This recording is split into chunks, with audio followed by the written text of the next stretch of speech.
Talo fatu Samoa i nei aso. Ka tonu ia ua malulu, nei foi vai tau nei atu no. Ia ai ele umai, le wha maoni ma le lofa o le tua. Ka tonu ia ua o mai foi i le polkalame, o le mana i le upu a le tua. Ia e whata. Ame mai a le whatuina.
Whaataotolia le atua I ngase o le tino.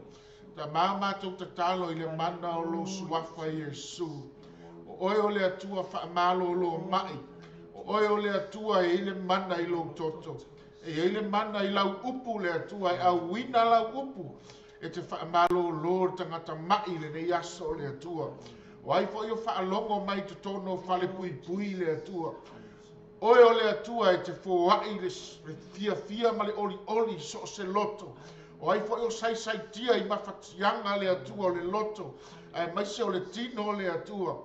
Oe o le atua e te whaasa o loto o tangata le atua. Ia o ngale nei polo kalama e momoli e le fe au o lau tala le lei le atua. Ia ngoto I so se tangata o fia maua lau sosoani. Loa nganga pa ia I le nei aso le atua. A fio mai oe te tono le nei fale. I lo anga le lei le atua. Ia whetawhea I lau whaamanu ianga, whaamanu ia po I le atua. I le pule o le nei ala leo le atua. O oe o le atua e te whaamanu ia. O oe o le atua e te fōai mawhauwhaunga le lei. A uaase le lei ato otoa o le nei polo kalama le atua. Ia o ngā le nei ala leo tamā. A wala atu iai lau whiau ma lau ngaruenga e ala I lau upu le atua. Ina ia malo lo ai se nganga lo mātou tamā. Whamanuia mai oe le amataina o le nei polo kalama. Se ia o i ona whaai uina o mātou tamā. E fo ia tuai lo vi inga ia sui mea uma mātou te paia. A matai oe whaai ue lau apio. Ona o lo suafa Iesu.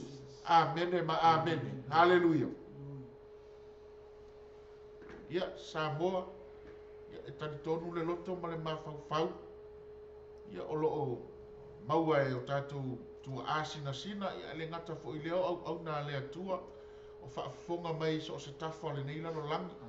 Ia e le amataina le awhionga lea tua. E fsosoani I lo loto I le neitai au. Ia o te mana tua le neiva yaso. O loo whaataua ina I le ngangana Samoa. O loo whaataua ina I le ngata I tutono New Zealand. Ia e so se tafa, so se Samoa, I so se tafa o le neila no langi. O loo whaataua ina I le neiva yaso. E whaataua I lau ngangana Samoa. Samoa, o lau ngangana o lau whaasino manga. O lau mea alofa mai le atua. O le mea sina mai le atua. E te sapi ai. Tātou wola mai ai, maa o mai ai tātou. O le whaafetai, o le tulou, o le whaamole mole. E pei o upu ia o lo iai le whaalo alo. E te sapi ai Samoa I lau ngangana I so se atu nuu e te anga iai. E mita le Samoa I lana ngangana. O le lua o lau whaafetai. Ia, o ana nafi na sisi e ei le fua. O le tanga vai o le manu malo Samoa. O avea I tātou ma malo tuto atasi. Ia ona o le atua malona fina ngalo. Na ia tai mai tātou. E ui I whita. E ui I whaingatā. E ui I maunga mawanu na ea na i tātou tua a. Ua mawai. Ia aina maua le file mu. Ia avea I Samoa se malo tuto atasi Samoa. Ia whaamanuia le atua I lo waso po le sisi ngā fua po le tuto atasi o se tātou atunu. ia whaamanuia fo i le atua i le nei aso ua whaatau aina e avea maaso o launga ngana Samoa. Ia o se awhionga le atua mo tātou le nei tae au. Ia o le a maua mai se upu o le atou matauina ai pe e whaavae e le taltanoanga i le nei tae au. I le kenese lona mta upu e 15.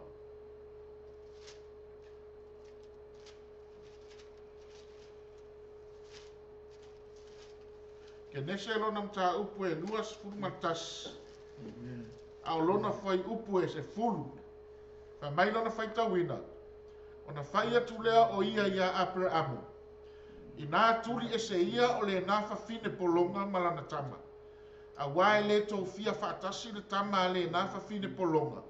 Malau tama o Isaako. Fa mai le tala ale whawhine o Sara ia Abraamu. I nā tuli e se ia o le nā whawhine polonga malana tama. A wae le tau fia whaatasi le tama le nā whawhine polonga. Malau tama o Isaako. O se whaupunga na taringa tā i le tamao Abraamu po o le tua ina o le ainga. E mana tua voi oe o le whawhine polonga lea. O lona suafa o Akara. Na polo misi lea tua ia Abraamu. O lo nuu e pei o le toa tele o le oneone o le matawhanga. E pei fo i o le tele o whetu o le langi. Whamaitala lea tua, a mawhainga e whaika ua i a leongi ongi. Ma mawhainga e whaika ua whetu o le langi. O leo whainga o lau whanau. Na polo misi lea tua ia Abraamu. Mana tua fo i oe i le amatanga. Na wala au lea tua ia Abraamu. Whamaitala Abraamu. A lea tua ia Abraamu. Ia tu ua e oe lo nuu. Matangata o lo nuu. Ma le a inga o lo tama. Ai adu atu i le nuu o le a whaasino atu e le atua ia te ia. O Abraamu a taulo Abraamu o i o tama o le au whaatuatua. I to tono tu spa ia mai o tātou la haiti. Na o ao mai ia i tātou e whaia o ngā sasa. O ai tama o le au whaatuatua o Abraamu. O lona winga. E pei o le whaatuatua le te tai e le tele o whaatuatua o tangata kerisiano la tu te whaalongo ma la tu wao i le awhionga pa ia le atua e pei wata ua o tamao le au whaatuatua ai mana tua voi oi e mai tala tuspa ia ale ai se whaatuatua e le mawhai o na fia mai le atua o lona winga e ke le i o le ka ua o to ina le o Abraamu tutono o tuspa ia o le tamao le au whaatuatua. O lona winga, o le mafuanga kongu fo inga lenga fia le akua ia Abraamu. O lona whaatuatua. E whapenga o mata ua Samoa. O le akua, e fia i tangata whaatuatua. A le ai se whaatuatua, e le mawhai o na fia mai le atua. Ina ua mala au la le atua ia Abraamu, wha mai na tūlai Abraamu. E le i loa e Abraamu fo linga o le nuu lea o manao le atua e alu iai. E masani tātou le tūlanga, e mafuanga e mei pe mafuanga e sabani. O ngā se whamtalanga se tangata e whaiatu ia te oe. E whaiatu tangata mū mai Australia, ke le i ar manguia le Australia. Mū mai Amerika le iai le manuia, le kafe sua susu malibeli. A le mea lena tupu ia Abraamu. Ma tu lai Abraamu. Ma longa le iloa le mea lea la amuvanga iai. E tasi lea tu langa nga kauka ua hei tamalo Abraamu. Langa nga sabali ilonga whaatuatua. Nga sabali ma longa le iloa le nofuanga o le a ngai iai. Nga sabali ma longa iloa le lei o le atua. E kele la kaimi e se ia tātou whai unga. E sasi ia tātou filifilinga. Ona lo tātou le filifili whaatasi ma le atua. A o to ina le Abraamu. Whamenga mala auloa e le atua Abraamu. Ku ua e oe lo nuu, ma tangata o lo nuu, ma le ainga o lo tamaa. Ai alu atu le nuu o te whaasino atu ia te oe, alu lo Abraamu. e le iloa e Aperamo pe whape i le ngu lea ua a maku e le akua ia ke ia pauar mea ngā whai Aperamo na tūrunga masamani Samoa e mā ngai ai o stangata e ke karikongu ma e whaatua ina le atua aua ke whaatua ina se tangata aua ke whaatua ina o ulangona langa i foi kaime e whaasese inga i o i ulangona e whaasese ina i o i o manatu a le mā ngai ai a lau whaakua i le atua o Israel le atua le kako ke au ngai le taimi nei o le atua le mafua inga ko woi loku o le akua le mafua inga whai kaula kuspa ia o le akua le mafua inga i kakalo langa i kei loa le makau kia o le atua le e te au na iai o le kamalola le whamenga kula i maanu whai ei mare polo misi a le atua ai inga mo sabali apele amo e le iloa apele amo mea o le akupupu ronga o langa ngai kei loa ua maai e ku apele amo malon to o lua o sala ua maku kua la ua ai le whakaumu winga al polo misi a le akua mea nganga whaapea inga koe kau kala le atua i runga li lea ai aka sala nga amu sala wafo ila wa mafau sala whawhenga koe whangau wa matua au Aperamo ele koe kari kongu foi langa foi wa makua whai mai wa se lau kau sanga o kamalo Aperamo o le mafua anga kongu anga ka kango e whawhingi o Sara kau ma whai e avelan au na whawhine ia Aperamo inga ia maua i se tama langa foi ila wa mafau sala se whakau muu e polo misi a le atua Samoa o le akua e le whakau muu ungangi anga polo misi mea se a kau kala le akua ia te oi pe kuai pe babe mai e le o stangata le atua e tarapelo ai e le o se aka li po i o stangata le atua e salamo ai a kau kala le akua e kau muu e ere kai mi a polo misi le skangaka ia oe e le kau muu langa polo misi langa kangaka e kei loa le atua le tātou te au na iai a hoi ma polo misi le atua ia te oi e le koe ese le akua malanga polo misi fa mai lau tala al tuspa ia ua whai e sala le mea e le kakau ma whai a le maa lia i o le mea na tupu mai ai fa mai inga ua mai le whawhine leo akara fa mai inga whaalea ngā inga i akara ua wa ai akara ua mai e ua mauara na suri ma pei ua wa ai maua lalo i whawhine leo sala ke lo inga koe ika i whawhingi Samoa o lou kango e whaingi mea se a o ngai ke au ngai le atua e ke koe pe ia le price o le mea se na e whaia na koe ki ngā e whawhingi na koe le fia e le whawhine na hiu nga whai mai ngā ngale anga e whawhingi ia akara na alu e whawhingi i uka i le bau whai mai nga kauma whai e le whawhingi ave esa whawhingi le langa ua peisa mea whaalawe lawe ua peisa mea whaalawe lawe ka ngaka lea la whangau mai to tono le ahinga lea o le mafua anga kongu wale ngā nga whai e lo Sara ia Aperamo whai mai turi ese ia o le nā whawhine polonga malana tama a wā e le ko fia whakasi le tama le nā whawhine polonga mala utama o Isaako wa va ai ko whawhinge o le mea ngonga whai ai longa poko malonga ka mai a ua koe whaasanga kau o kuia ia mafua mai langa ilo se mea nga whai e le atua ke lolo e ao inga polo misi le akua ia ke oe whaakari se i whakau muu e le atua whaakari le kaimi o le atua e whakau muu ai au e kau whai e fosi lo malosi langa ia isi kaimi wala au e le atua nga e kau ma whai le e whaavave bave ma fulfio le upu o le atua e le orfina ngalo na o le atua God time is the best time o le kaimi o le akua o le kaimi sili nga ka ua lea o le mea lawa kupu le ainga lea whai mai la matala whawhina me nga ki ngā le loko o kamalo Aperamo aisea langa ua wha ngau ka mai kiki leo i Samaeli ko kongo le ainga e ki ngā kamalo langa o longa kali o longa kingo o lona toto ai whai mai tala le atua ia Aperamo uskai mea ngai whai akua i sala ia oe ngau sikai ia lea se kango e mai fau pe ai whai o sesi o lau gingo o sesi o lau wha ngau ai ua mangao lea kua kango e ave ese langa e lengo fo le leie ko kongo o lau ahinga Samoa e iei mea o pele i lau loko ai le mangao ai le atua E iai mea le leia oi. Ai le o sao I luma o le atua. Fa mai no kala le atua I le fafinga lea. Fa mai. Kuri ese.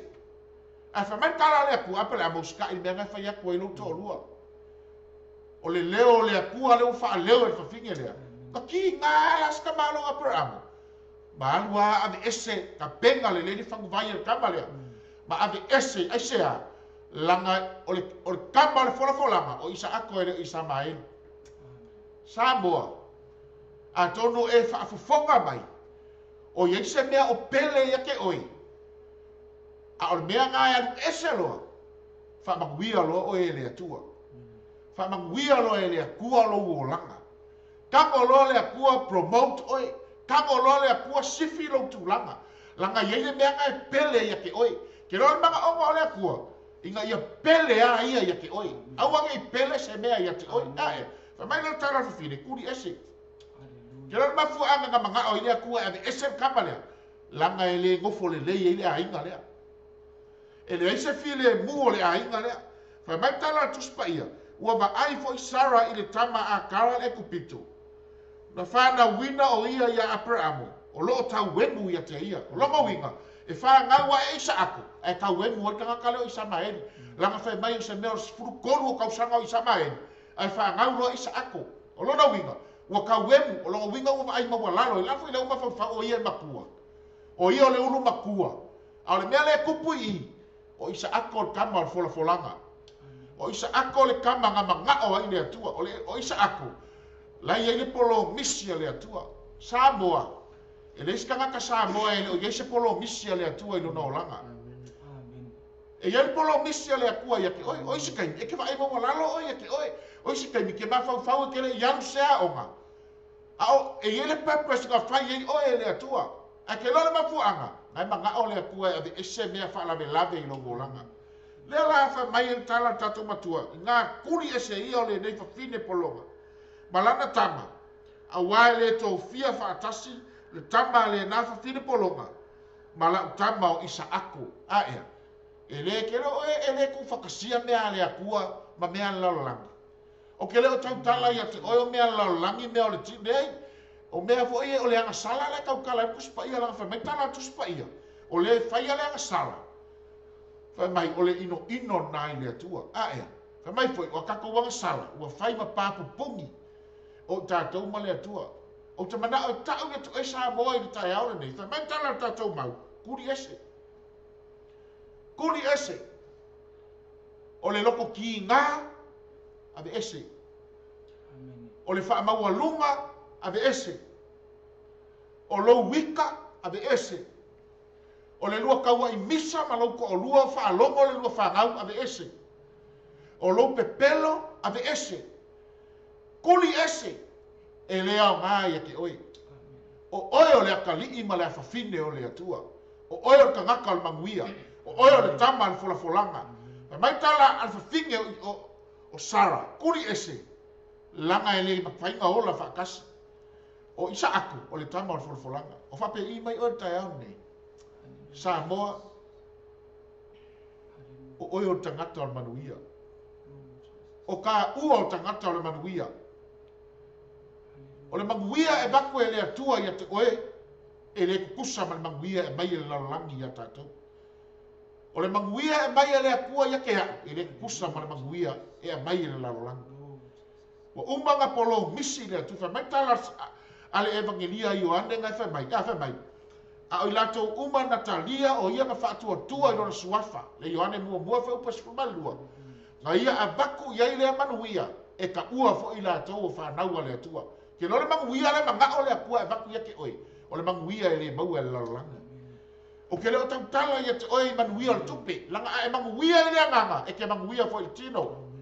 A e manguia, se a manguia mai ko kongo lo loko. E manguia fo I mea ke savali. E manguia lau kaukala. E manguia lau savali. E manguia mea uma te whaia aisea. Langa lai manguia mai tangata nilo lai totonu. Lea la whai mai e tatu matua. I nā turi ese. Ame ese. E lea o ngai te oi. Ke lawa kele fe vai vai inga kele misa ia kako ke vai ai. Lele le ga gen kako va ai le misa tele ina yo tato uso I Samoa. ele ia se file mu kele mea ua faaleaga kele mea ua maʻimau o i tatou te iloa ai e le aoga le loko ika ia kakou e le aoga le loto tigā i totonu o oe ae agofo ke riso totonu o oe gai ai le file mu o le atua totonu o lou loto Samoa o le tatou mauna ai se tuina atu i le suga leoo ma le suga tovio ia o le afo i se mea lelei ua tuu e le atua i o laʻua loto e tusa ai ma le tatou mataupu ia ma faauaua e le tatou mataupu nei o auli. Praise the Lord. Vi ele tua. E se le matagofia le upu o le tua. A o whaasoa le tamā nei asu. E i se mea e toi whamanatu e le anganga o le tua. Ke loe o le tua a polo misi le kua ia te oe se mea whai. E tau muu lava. A o iai sara ma apero amo. Sa fitai ia ma whainga tā. Sa iai fita o tonu o le ainga lea ono le ai se tamaititi. Ai o le tua na fola. Peo na sa ulu ta upuna se fuma le valu o kenesi. Meo le sa i angelu ia sa tali malo o i apera. A whai meita la angelu wha pe nei le nata usanga. Uru sa paia. Amen. Te lo le tua. A polo misi le tua ia te oe. Le anga o le tua ele se tangata. Ele tala pelo le tua. O a mea na te tupu peila o fine polonga le. E ui na ua maua le tama o fine polonga ia apela. Ai ele o le fine ngalo na o le tua. Amen. O no le mana o le tua. E whatau nuu al por kalama. E whatau nuu la na polo misi. Whatau nuu la na folfolanga. O na o apela amu. O isa ako. O le tama o le folfolanga. E moni langa la o le atalii o apero amo i sa mai a ele tofia. Yes. Ona ele o polo misi lea. E ifo le taimi e tātou te sāvali, tātou te whai al whina ngalo le tu. E i le taimi tātou te whale tonu moi. E ifo le taimi tātou te whai e me se a al whina ngalo le tua. E whatau nuu a tātou no meo te tofi e tātou e le tua. Amen. O lalpo kalama a le atua i a te oi. O le ale folfolanga le atua na avatu ia te oi. Tātou te ui ai maua. Tātou te hae i maua, tātou te ifo i wanu. Ai e whina ngalo ale tua whatau nuula na folfolanga ia te oi. Amen. Pei foi la le ainga le. E lei avea i sa maeli ma mea. Na ta haufi ele por kalama le atua. Ma lana folfolanga na whai a apurama. O wafo i se ako le tama le folfolanga. O ia e ana le ele. E le mo whaila na tu whātasi tamai. Langa o le o ele tangata. O pointi ele whina ngalo le ao le tua. A tato mo whawhau le upu le o le tuli. A tuli ese tangata ma le ainga. Ele se langona le lei. Tatou te langona le whanoa noa. Tatou te langona le tingā. Tatou te langona winga le fia. Aisea. O le o kuri ese au tangaka le ainga. A te lor whina ngalo le tua. O le mele e tau whaile tua au mai. Au mai e le tua na ami o tonu. Po le a mea te tupu mai. O le tua aia. O le tua o le ami o tonu. E le avea isa maeli ma mea na mutai i e whina ngalo o le tua. Le isa ta pena e le tua na fuanga o isa maeli. O nga iere kama leo o le folfolanga le muri mai. Le alau kako whalongolongo i. O le makua whamahongi o nei e tua. Ia peo se whaasoa atu lele. E tu sa mara tatu por kalama. Io le atua, sa mo le nei tai au pui tula le asu. Tai tonu o tātou whaalongo fo. Ua watu fo e tamā e misi fo le uso fo. Sunga ia le o le langa fo o tātou tananga. Le mana le upu, e o le urutala. Tuli ese. E te lo o se mea sa mo o lo whailo. Whawanguia le atu lo roto le ta upuli le. Te lo te taimi e te usi tai e le me o lo whaatu e le tui ati oi. E te manuia. Amen. Leo leo si tai leo te mai e te ui tono mta apune. Anga leo si tai le ta malo leo. E le mawhai o na wha manuia e le atu. Sa moa, pe o se mena o le te mai e le tai au le nei lo uto. O se taimi e polo misi e le atu i ati oi. Awa nei wha pe pelo le atu langa e mo I afionga le atua langa o le temi e pro misi le tu e tal tonu fo lana e moni ale upu le o le temi e te usitai ne mo na o ile tu e fa mon via le tu ya tu tele fo o temi tu mai en tia o ile o langa au no ile tua e le temi te ti ngai amen e le temi te ti ngai e le temi te fa le tonu ai ai te lo se melo te fai tau tu ile fionga le tu fai mai ta malolo Abraham na lu ti ngai le tu amen o le ti ngalo ta malo le savala au e mau sita I me mana o ile tu le na man wi ai ngan sa mo le ta ya le pe se mena o le matu I fa man wi me ile tu le ni mata o pu lo tu ana o le ana le sita I ta malo le apena umma ta ua sa mo le ta ya te temi te sita I me fina ngano ile tu to se tono lo ainga e man wi e manuia me te ai na ve tau tala la fionga le tu e manuia me palo yo falawa le toto nomina lo suma valu pea ona lo stai mai fa longo le fonga amen se me fina le matu fa manuia ne tu no tu tala ne ona ngale o stai tamaro e le ma fa yo fa tau no promisi manu manuia o le tu pe se mena o le te fa manuia mai ne tu lo tu ne yaso ala fo le mta upu ai au tu onora le manna le upu o le tu so stai me te ustai ele tu o rua lo ustai ko lo na wa ile upu le ale tu te me na ustai te malo le na o lo ai e tau te fai tau tu e tala e man wi o le tu fa mo wi le tu e tu sa mo le tala hallelujah Jesus a te sa mo ma na ia vo ni point de nga mai e sunga to vi hallelujah o le ustai o ta malo langa ele maua o me le ustai e lo se mea maua ngō fie fo. Naka i tei me whaia ia tātou loto. E kai me ke mawhauwhau ia o e sa o le mea ngai e ke mawhauwhau ia. E pei o le winga o le whamatalanga. Ngau skai ka malo Abraham ia Sara. Ana ngā whaapeo ska maloa e mawhauwhau o ia o le tamā, o ia o le uru o le ainga. E le fia whaalongo I longo o lua. A le mangai ai o tangata ngau se kai I le kala longo o rufa matala Sara. Kuri ese. Kuri ese. Ai kama fai tau ile mata upu a tole na. Fa menga ki ngā ka malo Abraham o inga wa fai aku sala e kuri ese. Ai fa matala le atua ia Abraham. Uska il mea ngai fai aku ai Sara ia oi. Ke lole si mea mangai a sa moa. O le mangai ai o le lei o lau fa alongo. Awa anga lele le whaalongo a Abraham o ke karikongo. E le fia whaalongo a Abraham ia Sara. Awa fo inga whaalongo ko Abraham le mea lai wa fo ilai alofa ia Isamaeli. Ai nga koe whaalongo le ia Abraham. Whai mai kala le akua. Kuri ese whaalongo le mea ngai whai akua ilongo o lua ia oi. Whaalongo le mea ngai whai akua i Sara. Langa e le mawhainga ola whakas. Samoa. Ma ngai ai o tangata ai ustai le upu le atua. Kero e le mawang kai o kangaka la ko ke uskai. O isi kai mi fiu le upu le atua e la unga. E fiu fai la unga fiu tangata o le atua e la unga le upu le atua. E ke le uskai. A le ma ngai ai o kangaka e le ngaka inga le leila ka whaalongo. Fai ron mea lai manga o le atua. Lang ke lo e kangaka uskai. Ke lo e kau o tangata ustai. A le kau kala i lenga mai e ko vi ole te tūlanga le tau te nomi.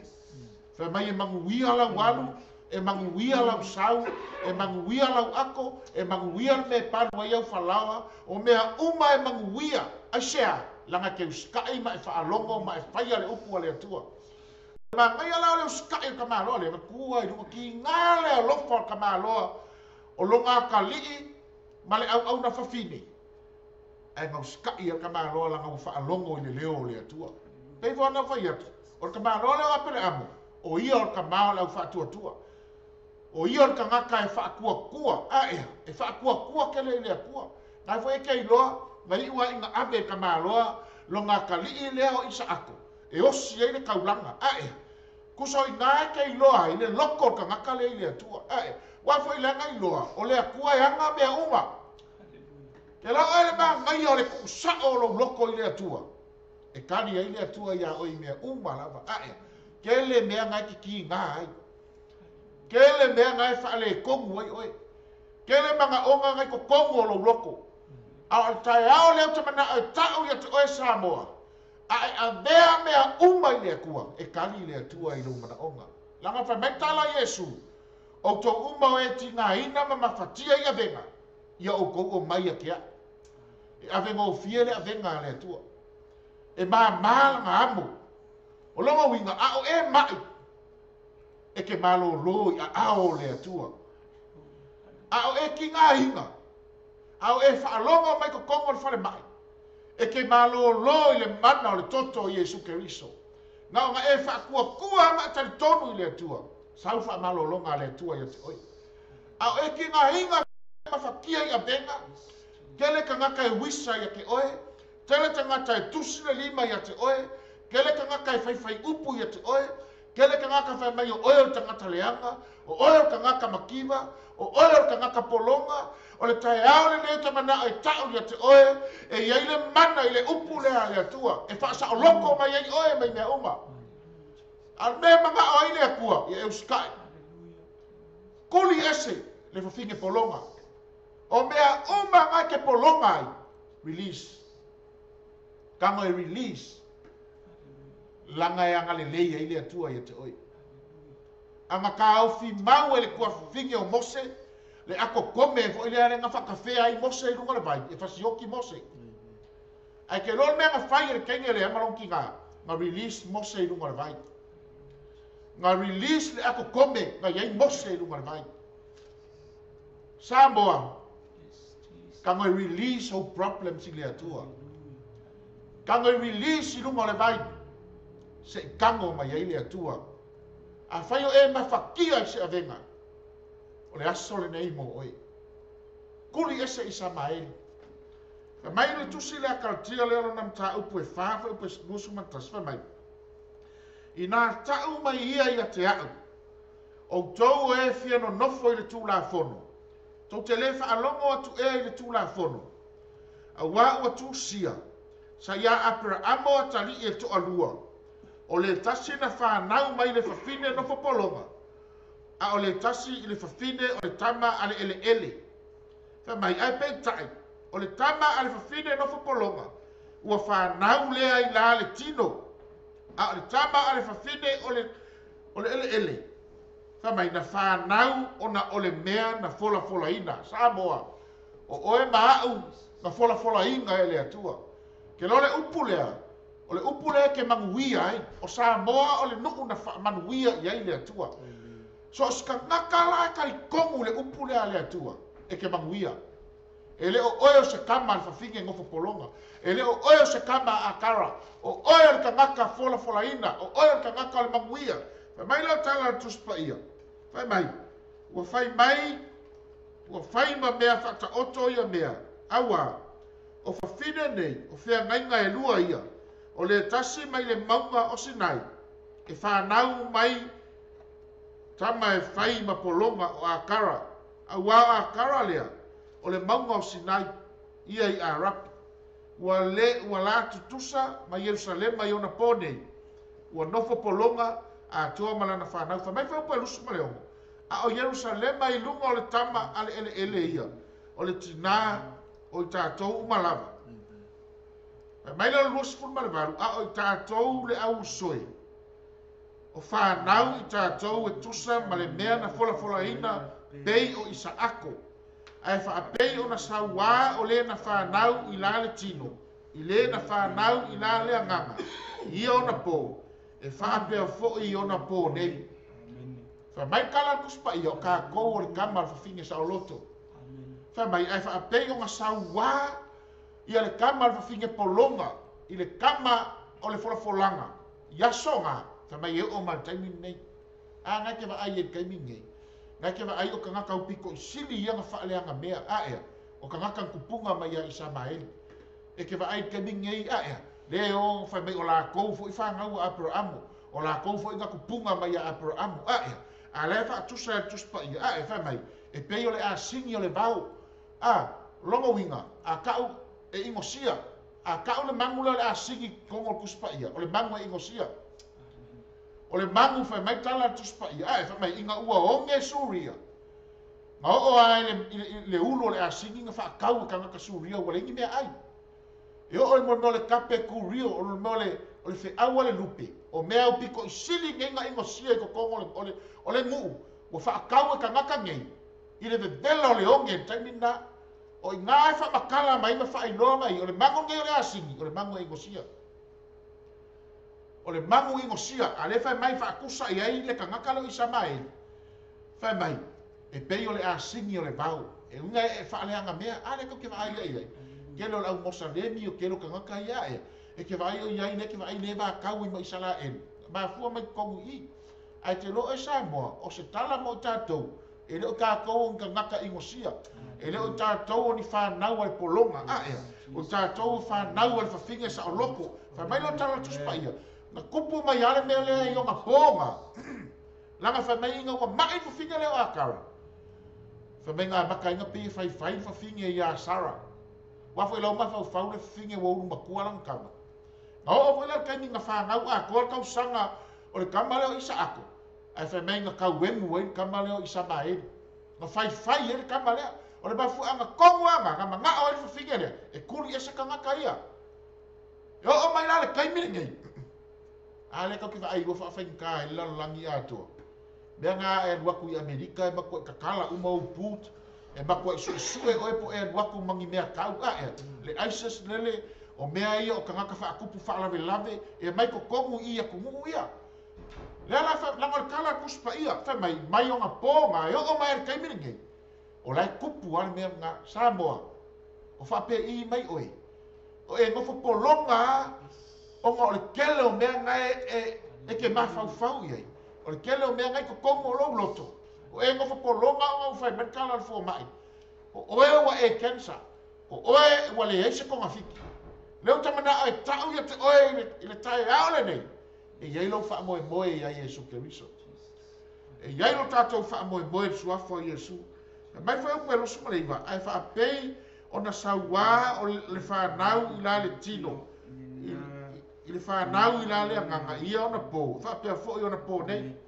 ai pei tae sia e whai mai ai le tusi i nā tutuli ia le whawhine no whapolonga malana tama a wae le tō fia le tama a le whawhine no whapolonga whaatasi ma le tama a le whawhine tama a le ele o le nei le au soi e le ni whanau i tātou a le whawhine no whapolonga a le whawhine o le tama a le ele a le kaukara sao a kuspa ia le au soe e le ungi whangau ka kou a le whawhine no whapolonga o ka kou o kama o le ele o ka kou o ka ngaka o le whamanianga o ka kou o ka ngaka o le wholafolanga ke lo e tuspa ia nganga fo e sau tusi e lima i le pita upu e lima ngā kalatia lo fo upu sumale o mai o te whai atu ia outou sama bali la le nganga na le whaia le outou o le tuina nau o le tino mai kala kusi le whai mai ia ka kou sama bali la le nganga o ngā le whaia lea e o kou o tuina nau o le tino o longa winga e mga o mia lo sa bali le nganga e mga o mia lo kaukala ia e kaukala i le nganga e mga o mia lo whaia o mea uma e ke whaia i le nganga langa whai mai tala tuspa ia whai mai awa o le tino ua tuina nau le te te atu i le nganga ua tuina nau fo i le nganga i te te i le tino ua whete nai fo ia mea o le mea lea tau te le whai ai mea tau te loto i ai mai kala kuspa ia e kui ngau le kingo ke ke i le nganga ai kui ngau fo i le nganga i te te i le tino o lono winga e wheke ngai mea ia e le mawhainga ola whaakasi ia le pōri uli ma le malamalama o le mea kongu anganga mga ai le whawhinga le e kuri esi langa e whai ngai e wheke ngai mea ia e ke ke le anganga i le tino ai ke ke fo i le tino i le anganga e le mawhainga mau whaakasi mea pui lana ngā au e whaalonga mai i le tae haole nei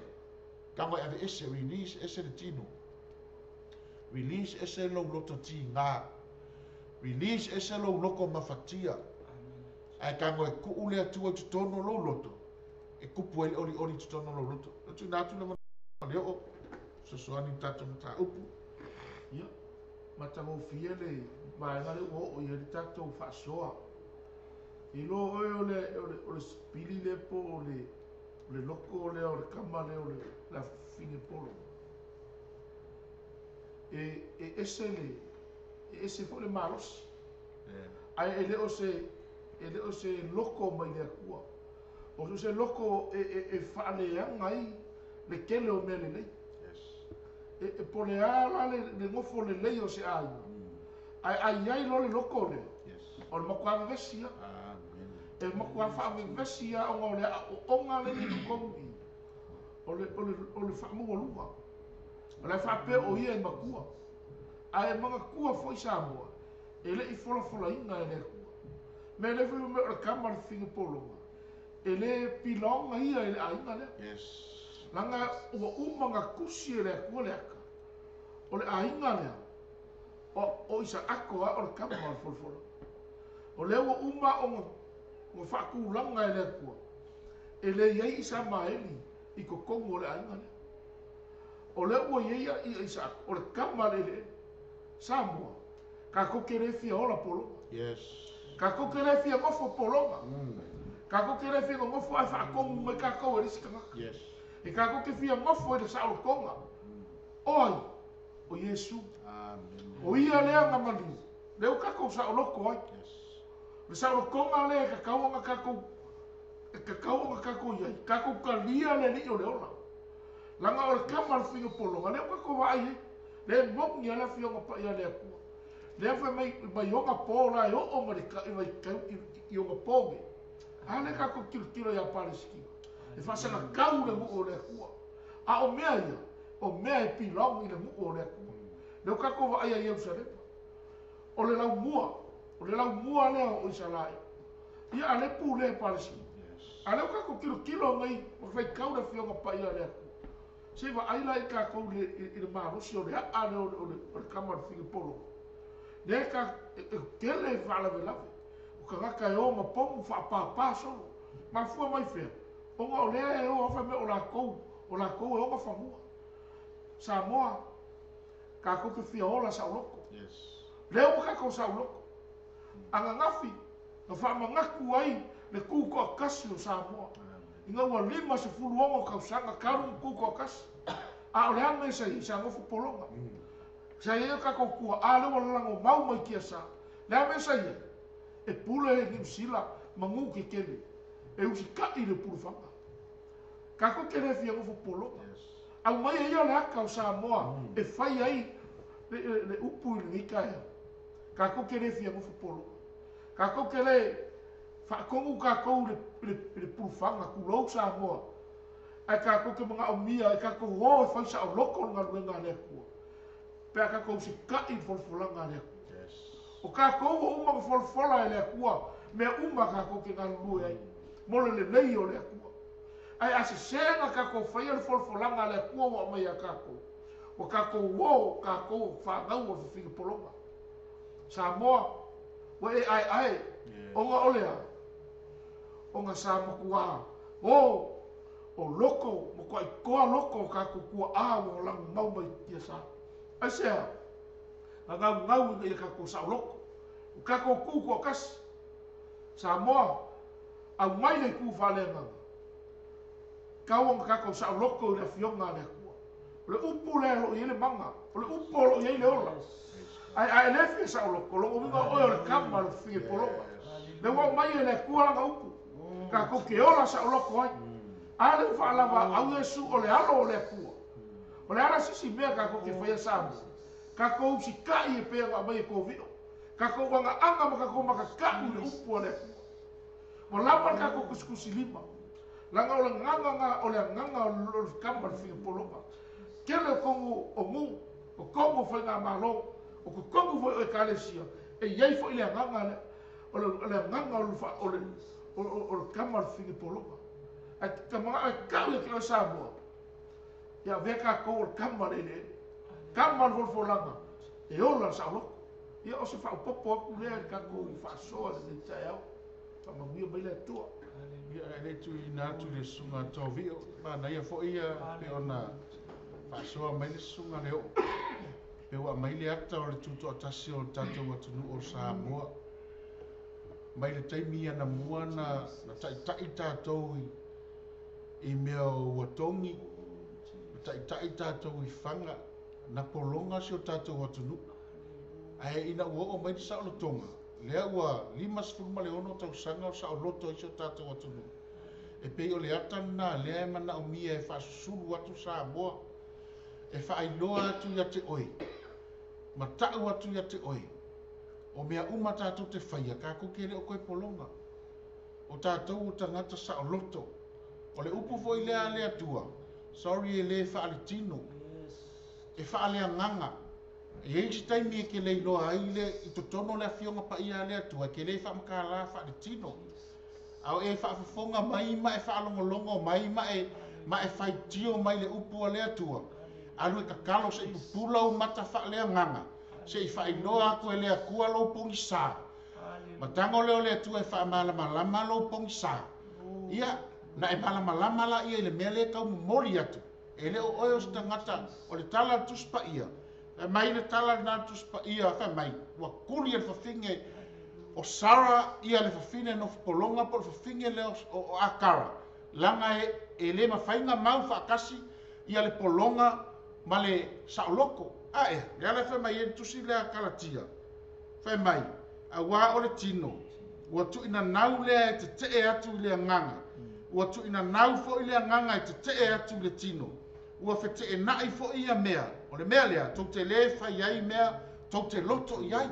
O longo winga, kau ke le whai a mea, kau ke loko iai. E alanga e whai a mea ngai ke loko iai. Langa ke le mana malama le upu. E ke le ilo le upu. E ka kaunga e malama I lea fionga lea tua. Ae, lono winga la. E kuinga ngau le kingo e ke kee lea nganga. Ala fu e ke kee mai lea nganga kingo. E mafua mai I. Langa e le mawhainga ola whaakasi le kingo ma lea nganga. E le mawhainga e au ngai lea kua ma e whaia lea ngasala. E le mawhainga e au ngai lea kua ma e ola le munilua. E le mawhainga e alu e vivi lea kua ma e ola I le ngaoi. E ka kau nga ave ese mea ia. Ai se I whaasa o loko o e lea tua ma kango lea kua e a vakule manguia ia te oi aia. Langa tala tuspa ia a whai e ke makua I whaalongo I la upu ma e ana e tusa ma la upu. E le ngaka inga whaakusa oe o le whale e whaurunga le papa. Wha mai a ho mai ti munga ma wha e le ka fia lo whale. Ai a whai ke le whaalongo ma e le whaia le upu o le atua. E whaakusa oe o tangata balea. E whaulo whale I lunga o le ongi. A ho mai makangi ma wha. Wha mai e ka fia. A ea. Samoa. Wha mai tala le whai salamo. O whai ifo tangata balea I lona loto. E le aise atua. O lai e soifua le atua. O ia na te tauia mea uma. O ia na te whaamanuia mai a te oi. Ke lo oe le lalo langi nge kako ke ola. I whai keke I me ke whaia.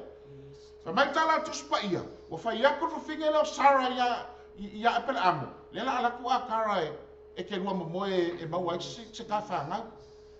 O le mea la ngau ua mai whawhinge leo a kara. Ai koe sola whawhinge. Koe sola ese, wa kuri ese whinge leo Sara ia a kara. Ae, ai mafua mai fia, mafua mai mea se nga kango create.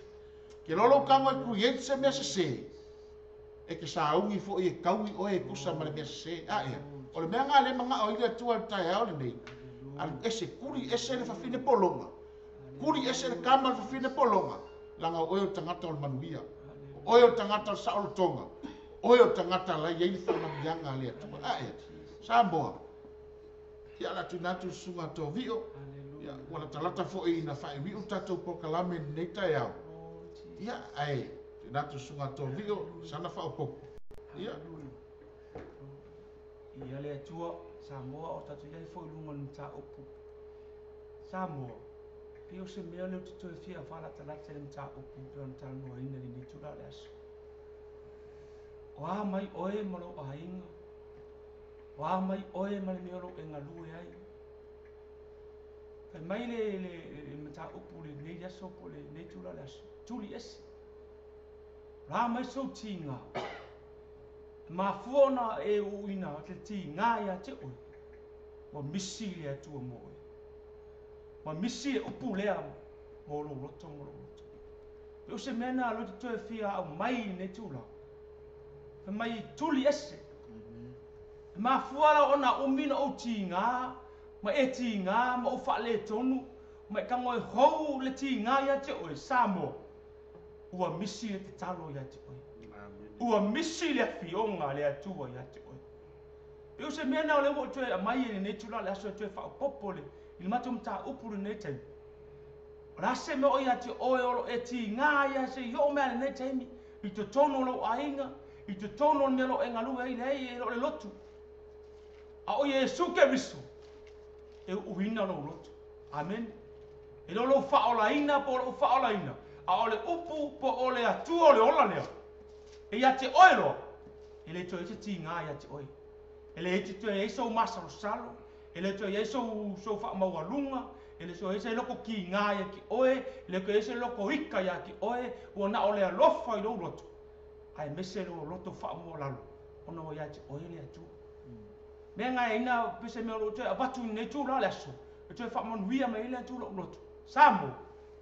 E misi lo le upu a le atua i lo loto. Po le ali i leo i lo loto. Ma e ti ngā ala i. Ai o tau ia te oe le nei aso. Samoa. E misi lo le te talo ia te oe. Ma le atua le ola i lo loto. Ai misi le na upu. Ma e ti ngā ala. O tau ia te oe. Ai o le atua o le ola. E te ola i. E te manuia i oe malo ai. Rase melo e ngalue le atua. O te tau ia te oe. E o le atua o le tani. O i o le ola. E se ti ngā. O a mea lo wapenana ta mawhaile i o langi whaalawe lawe ia te oe. Ma tumu o le ola. Tua o veatu ia te oe le tai ale ne. O le upo le ola. Po o le ali o le ola. E anu ese i ti ngā ia te oe. Whakmanuia le atu i lo loto. Hallelujah. Ia le atua sa bo. O te tonu ia. Peo na mai e le sunga tovi o langa. Tasi le mea le tele ina. Whaaleanga i o tatou loto. Tasi le mea le kele inga. Le i o tatou loto. O le loto ti ngā. E kasi le mea le kele inga kukupu i whaalawe lave. Ma o ile sita ngata i whale pui pui. O le ti ngā o lo loto. O le sita ngata. Mai le lua se furu mono tupu tau sanga i se mea le ina whai sita ngata i te oe. A ngā ki ngofo e amalo ti ngā. E ke leo whaamanga loa. A o tai au ni Samoa. E mga o mialo kango e release. Kango ave esen loto ti ngā. Langa e mawhai le loto ti ngā le nā. Ngā vea oi se ori. E mawhai le loto ti ngā le ngā. Ngā ave e sea mea le leia le atua matutono o lo loto. Ai toi whamanatu atu tātou mau whamai le ke nese nalo nam tā upu e luas furumatas. Tango e whai taulau tuspa ianga e no ai lea. E lo se mau na whai.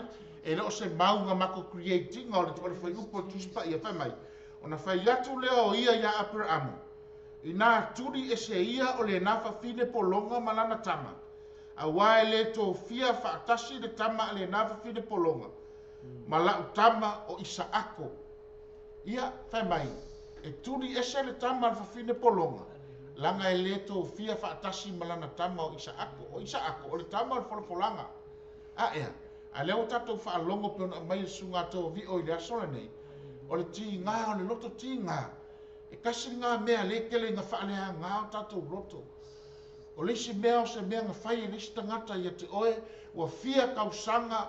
Ua ova male luas furu kausanga. Ngā whai e ka ngaka lea. A ngā ke ngofo ti ngā ia. A kau e lo ma fau. Ngā e ki ngā ia la ia lea. Ai tai no oe e le kupu mai e le ami o tonu o le atua. O tai aole nei kama release. O le winga tonu ana o le tatou mata upu le tai aole nei. Kama e kuri ese tama le finge polonga. Kama e ave ese le finge polonga. Ave ese mea ngai polonga i lo loto. Ave ese mea ngai e mamafa i lo loto. A ea. Ai kama e whaatanga le atua i tutono o lo loto. E sau e le whaamanu ianga le atua i te oe. O oe o tangaka o le manguia. Ke lo inga le lei nge lo loko.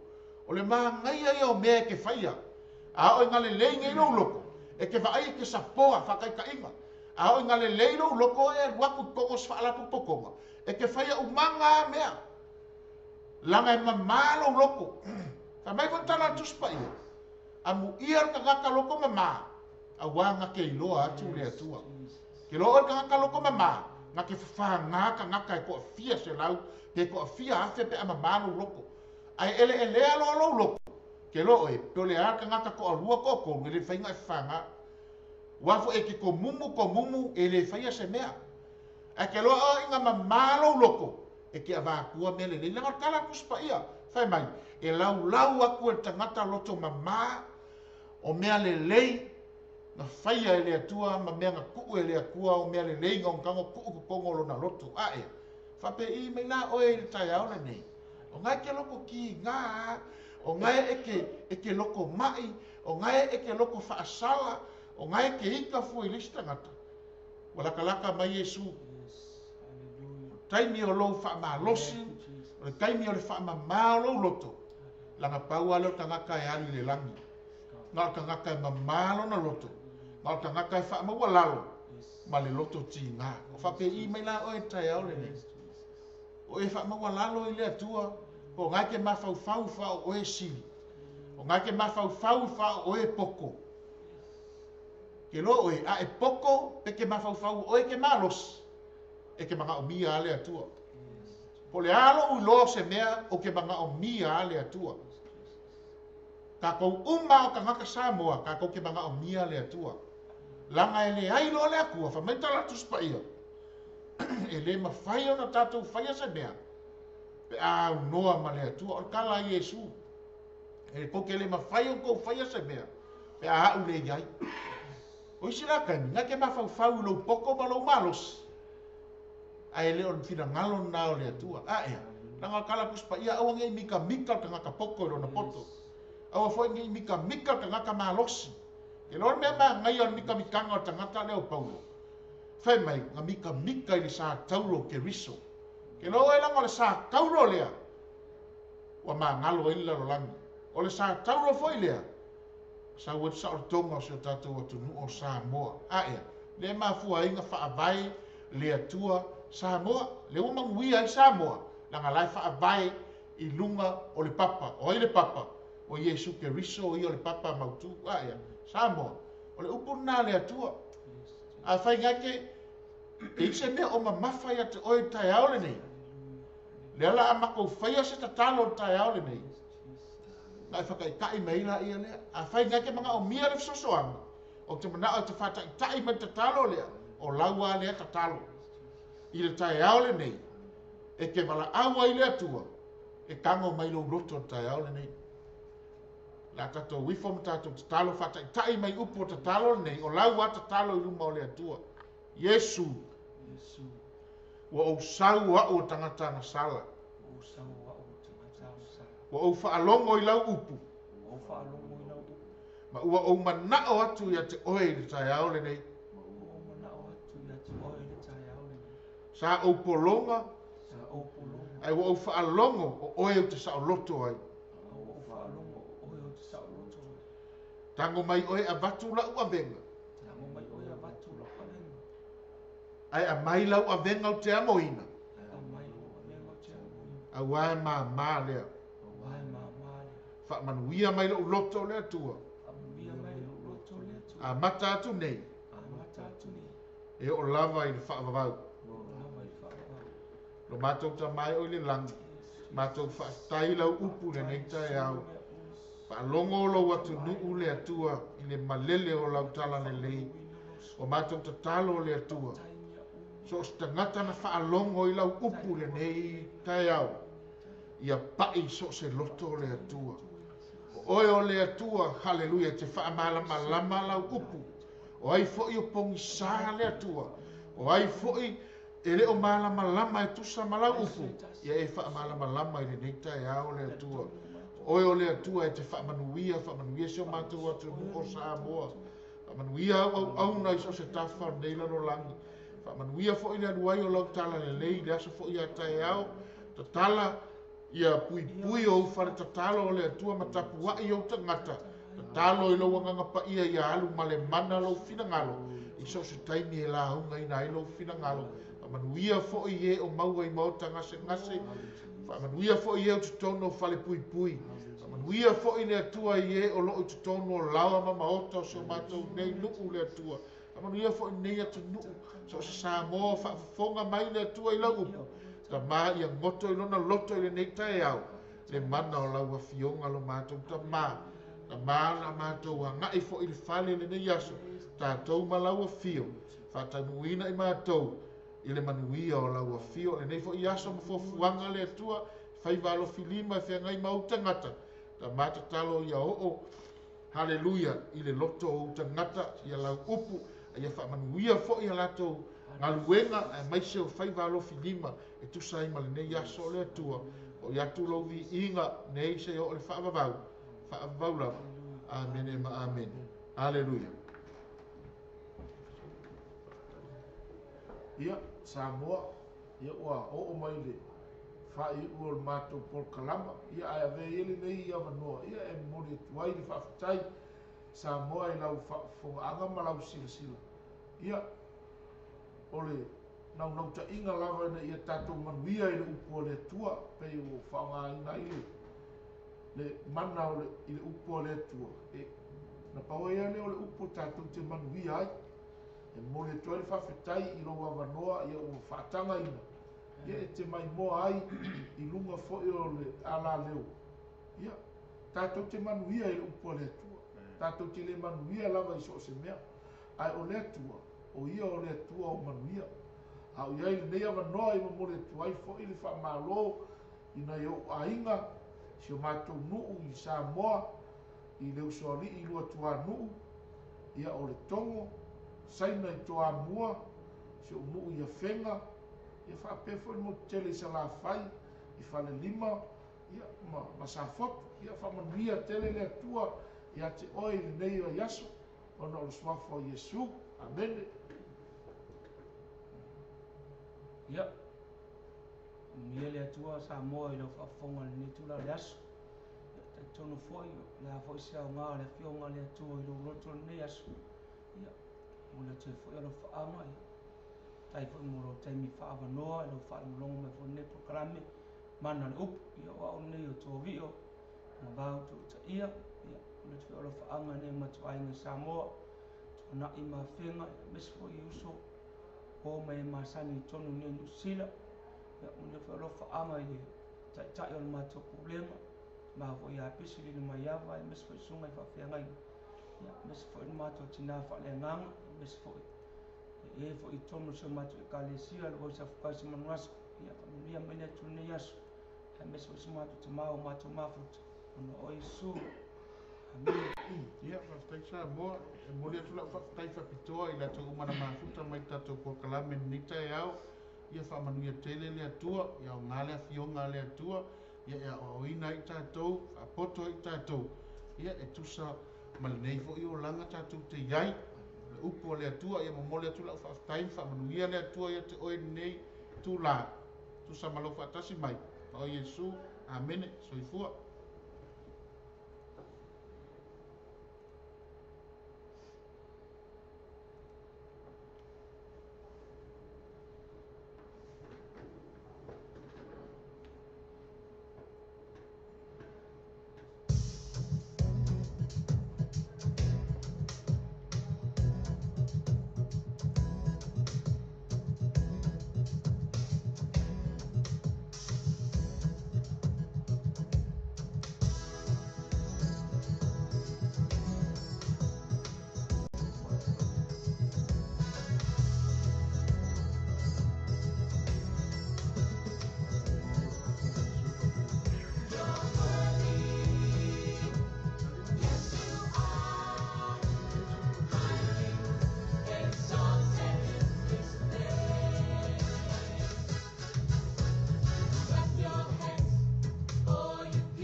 Amen.